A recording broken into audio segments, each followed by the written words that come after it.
ఓం మహాగణాధిపతయే నమః. ఓం గురుభ్యో నమః. ఓం శ్రీమాత్రే నమః.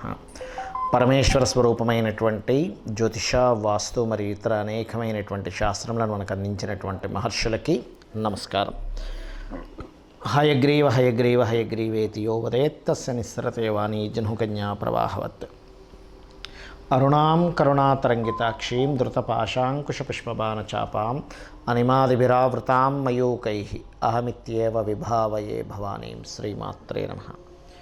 ప్రేక్షకులకి ఆ లలితాంబిక అమ్మవారి యొక్క అనుగ్రహము మరియు ఆ పితృదేవతల యొక్క అనుగ్రహం పరిపూర్ణంగా కలగాలని మనస్ఫూర్తిగా కోరుకుంటూ మనం ఈరోజు 2024 సంవత్సరంలో ప్రధానంగా శని యొక్క సంచారం వల్ల ద్వాదశ రాశుల వారు ఎటువంటి జాగ్రత్తలు తీసుకోవాలి, అదేవిధంగా రాహు ప్రధానంగా మనకి మీనరాశిలో సంచరిస్తున్నందుకు కూడా ఎటువంటి జాగ్రత్తలు తీసుకోవాలి, కేతు కన్యారాశిలో సంచరిస్తున్నందుకు ఏ జాగ్రత్తలు తీసుకోవాలి అనే ముఖ్యమైనటువంటి అంశాలు, ముఖ్యంగా శని, అదేవిధంగా ఈ 3 గ్రహాల ప్రభావం ఈ 2024 మీద ఎటువంటి ప్రభావం చూపించబోతుంది దేశవ్యాప్తంగా అనేటువంటి విషయాలు మనం తెలుసుకుందాం.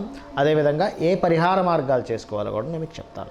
మకర లగ్నము, మకర రాశి, మకరం వారికి కనుక చూసుకున్నట్లయితే మీకు శని యొక్క సంచారం 2లో ఉన్నాడంటే ఇంకొక సంవత్సరం 4 నెలల పాటు ఈ ఏలినాడు శని అనేటువంటిది మీకు ఉంటుంది.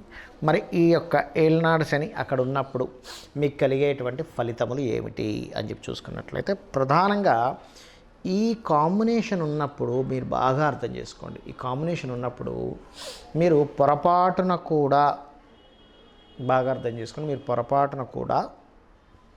ఇక్కడ తొందరపాటు నిర్ణయాలు తీసుకోకూడదు. ఏ విషయాల్లోని అంటే సిగ్నేచర్స్ ఏదైనా సంతకం పెట్టేటప్పుడు కానీ, లేదా దూర ప్రాంతాలకు ప్రయాణాలు చేసేటప్పుడు, తండ్రి గారి ఆరోగ్య సంబంధించినటువంటి విషయంలోని ముఖ్యంగా జాగ్రత్తగా ఉండాలి, గుర్తుపెట్టుకోండి. అయితే 3లో రాహు ఉన్నందుకు కొంత ధైర్య సాహసాలతోని పరాక్రమంతో మీరు చక్కగా రాణిస్తారు, అందులో ఎటువంటి సందేహం లేదు. కొంత ధైర్యాన్ని ఇస్తాడు అక్కడ.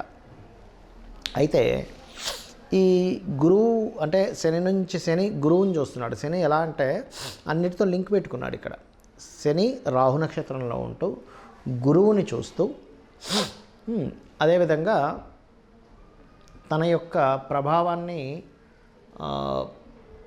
ఈ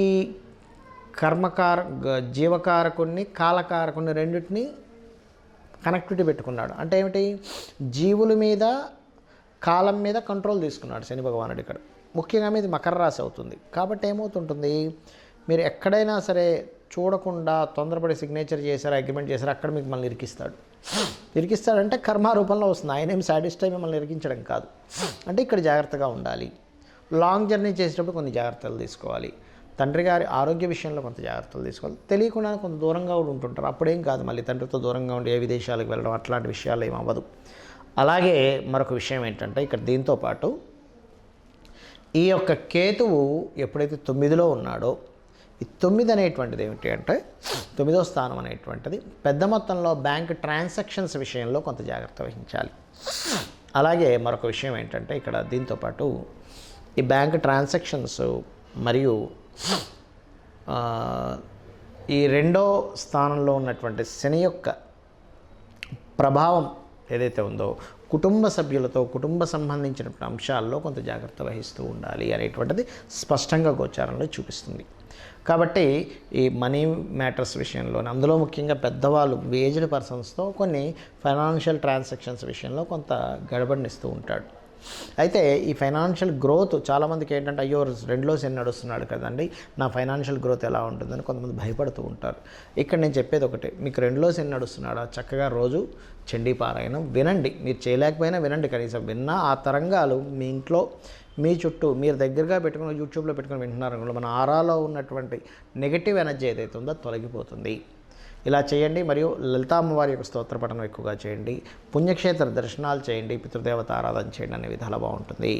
ఇప్పటివరకు మనం మీ రాశి వారికి ఏ జాగ్రత్తలు తీసుకోవాలో చెప్పాను. ఇప్పుడు కాలంలో ఈ యొక్క గ్రహాల యొక్క ప్రభావం కాలం మీద ఎటువంటి ప్రభావం చూపిస్తుంది అని చెప్పి చూసుకున్నట్లయితే ప్రధానంగా శని భగవానుడు మనకి శాస్త్రాల్లో బృహత్పరాశర హోరా శాస్త్రంలో కానీ వీటిల్లో చెప్పినటువంటి అంశం ఏమిటి అంటే, శని భగవానుడు కనుక ప్రధానంగా ఎప్పుడైనా కానీ గుర్తుపెట్టుకోండి, ఈ యొక్క కుంభరాశుల్లో సంచరించేటప్పుడు అందులోని కుంభములో శతభిష నక్షత్రం ఉంటుంది, పూర్వాభాద్ర నక్షత్రం ఉంటుంది. అయితే ఈ శతభిష పూర్వాభాద్ర నక్షత్రం వారు కొంత జాగ్రత్తగా ఉండాలి. ఒకటి, అక్కడ కొంచెం తల్లిగారి ఆరోగ్య విషయంలో జాగ్రత్తగా ఉండాలి పర్సనల్గా తీసుకుంటే. కానీ ప్రపంచవ్యాప్తంగా, దేశవ్యాప్తంగా, మన ఇండియా పరంగా చూసుకుంటే ఏమిటి అంటే ఇక్కడ ప్రధానంగా ఈ యొక్క సారాయి లేకపోతే అంటే మత్తు పానీయాలకు సంబంధించినటువంటి విషయంలో కొంతమంది చూడండి పలానా వైన్ షాప్స్ అవి తీసుకుని ఉంటారు, ఎక్కువ రేట్ పెట్టి తీసుకుని ఉంటారు. అలాంటి వాళ్ళు ఇబ్బంది పడతారు. ఎందుకు అంటే ఇక్కడ మత్తు పానీయాలు అమ్మేటువంటి వాళ్ళ మీద ఈ అంటే మత్తుని కలిగించేటువంటిది ఏదైతే ఉంటుందో గుర్తుపెట్టుకోండి, బండగా వీళ్ళకి ఇబ్బంది వస్తుంది. ఇది బాగా అర్థం చేసుకోండి. ఎందుకంటే చాలామంది తెలియక, అంటే నాకు తెలిసిన వాళ్ళు చాలామంది తెలియక ఏం చేస్తుంటారంటే, సరే నేను ఇదేదో ఇందులో నాకు ఇది లక్కీగా లాటరీ కనుక నేను ఇందులో వేస్తే నాకు గనక వస్తే నేను ఇంతకు అమ్ముకుంటాను, నాకు దీనివల్ల డబ్బులు వస్తాయి అనుకుంటారు. దీనివల్ల మీరు దెబ్బతింటారు. కాబట్టి పర్టికులర్గా ఈ యొక్క జోలికి వెళ్ళకపోవడమే మంచిది. ఇక రెండవది ఏమిటి అంటే ఈ యొక్క కుంభరాశుల్లో శని సంచరించేటప్పుడు దీంతోపాటు రాహు ఎప్పుడైతే మీన రాశిలో సంచరిస్తుంటాడో ఇది ఇచ్చేటువంటి రిజల్ట్ ఏమిటి అంటే ముఖ్యంగా లాయర్లు, టీచింగ్ సంబంధించిన వృత్తుల్లో ఉన్నటువంటి వారికి, పౌరహిత్యం చేసేటువంటి వారికి, శాస్త్ర సంబంధించినటువంటి విషయాల్లో ఉన్నటువంటి వారు కూడా జాగ్రత్తగా ఉండాలి. అంటే ఎందుకు అంటే ఈ రాహువు మాయ అంటారు. రాహువు మాయాకారకుడు. మనకి మీరు కనుక గమనించినట్లయితే కాలాన్ని నియంత్రించేవాడు రాహు. రాహువుకి మేఘము అనేటువంటి పేరుతో కూడా చెప్తారు. అంటే మేఘము, మబ్బుల్ని రాహుగా చెప్తూ ఉంటారు. సూర్యుడి యొక్క కిరణాలని కొంతసేపు ఆపేటువంటి శక్తి, అంటే భూమి మీదకి రాకుండా ఆపేటువంటి శక్తి మేఘాలకి ఉంటాయి. ఎందుకంటే మేఘం చూడండి మొత్తం దట్టంగా మేఘాలు అలుముకున్నాయనుకోండి, సూర్యకిరణాలు కూడా రావు, అంటే కొంత లైటింగ్ మాత్రమే వస్తుంది. అందుకే మనకి రామాయణ మహాభారతాల్లో కూడా మేఘనాథుడు, రావణాసురుడు యొక్క తమ్ముడు మేఘనాథుడు ఒకరోజు విజృంభిస్తుంటే అంతటి బలపరాక్రములైనటువంటి దైవస్వరూపం, రుద్రస్వరూపుడైనటువంటి ఆంజనేయ స్వామి కూడా ఈరోజు మనది కాదు, ఈరోజు మనం ఇక్కడి నుంచి వెళ్ళిపోదాం అని చెప్పని అతను అక్కడి నుంచి వైదొలగడం జరుగుతుంది. రేపు వద్దాం కావాలంటే యుద్ధానికి, కానీ ఈరోజు అతనిది ఈరోజు. అంటే ఏమిటి, ఆ మేఘనాథుడు కాలానికి కారకుడు, మేఘములకు కారకుడు ఎవరు అంటే రాహు యొక్క ప్రభావం ఎక్కువగా ఉన్నప్పుడు పర్టికులర్గా ఈ లాయర్లు కానీ, ఈ యొక్క జడ్జిలు కానీ, కన్సల్టెన్సీ సెంటర్స్ నడిపేటువంటి వారు కానీ, పౌరహిత్య వృత్తుల్లో ఉన్నటువంటి వారు కానీ వీరి మీద అనవసరమైనటువంటి ఇబ్బందికరమైనటువంటి వాతావరణం వస్తే ఇబ్బంది పెడుతుంది. ఇది గుర్తుపెట్టుకోండి. పర్టికులర్గా కుంభంలో శని సంచరించేటప్పుడు, మీనంలో రాహు సంచరించేటప్పుడు అంటే ఈ క్రాస్ అవ్వాలంటే దాదాపుగా దీని యొక్క ప్రభావం ఆల్మోస్ట్ ఒక 4 years వరకు ఉంటుంది. ఎందుకంటే రాహు మీనంలోకి వస్తే, కుంభంలోకి వస్తే ఒక 1.5 year తర్వాత ఈ శని మళ్ళీ మీనంలోకి వెళ్తాడు. సో ఇది క్రాస్ అవుతూ ఉంటుంది. ఇదొకటి. అదేవిధంగా మనకి కేతువు కన్యారాశిలో సంచరిస్తున్నాడు.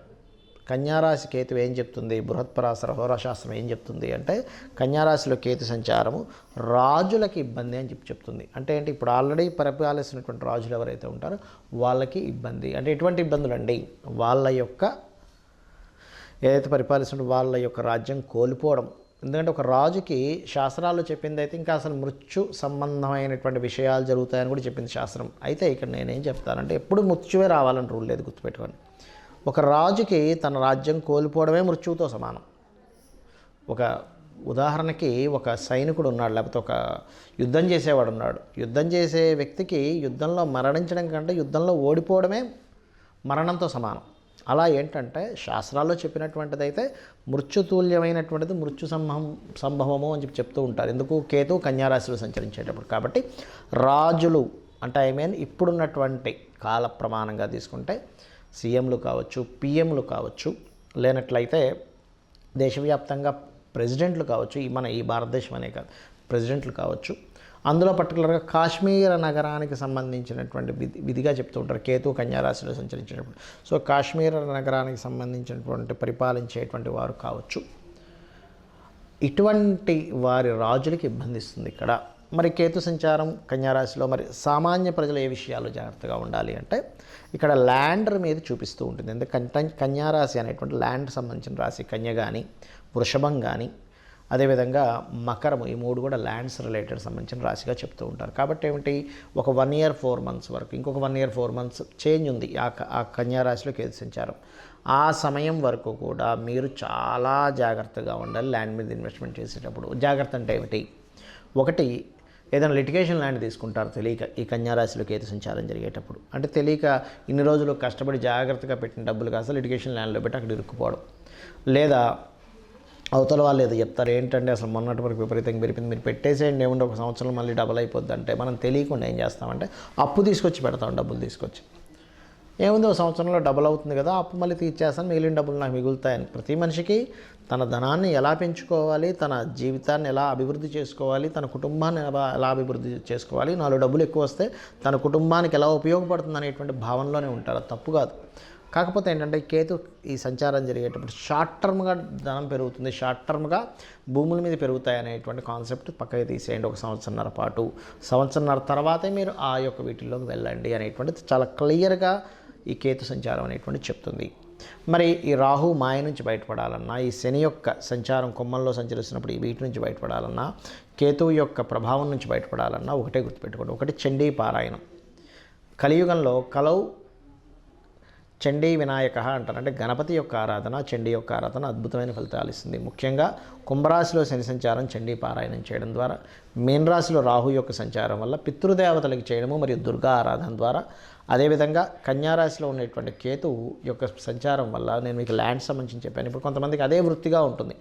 అంటే అలాగా వ్యవసాయం చేసే రైతులకి ల్యాండ్ మీదే పని ఉంటుంది, రియల్ ఎస్టేట్ వాళ్ళకి ల్యాండ్తోనే పని ఉంటుంది. రియల్ ఎస్టేట్ కంపెనీయే డైరెక్ట్ అక్కర్లేదు, చిన్న చిన్న వాళ్ళు ఉంటారు మీడియేటింగ్ చేసేటువంటి వాళ్ళు నెలకు 1-2 ప్లాట్లు అమ్ముకొని వాళ్ళ జీవితాన్ని సాగించుకుంటూ ఉంటారు. అటువంటి వారు ప్రత్యేకంగా మీ యొక్క వృత్తుల్లో అద్భుతంగా సాగాలి అంటే గణపతిని ఆరాధించండి. అప్పుడు దానివల్ల ఏమవుతుందంటే మీరు మీ యొక్క జీవితంలో ఎక్కడో స్ట్రక్ అవ్వకుండా చక్కగా మీరు ముందుకు వెళ్ళగలుగుతారు. శ్రీమాత్రే నమః.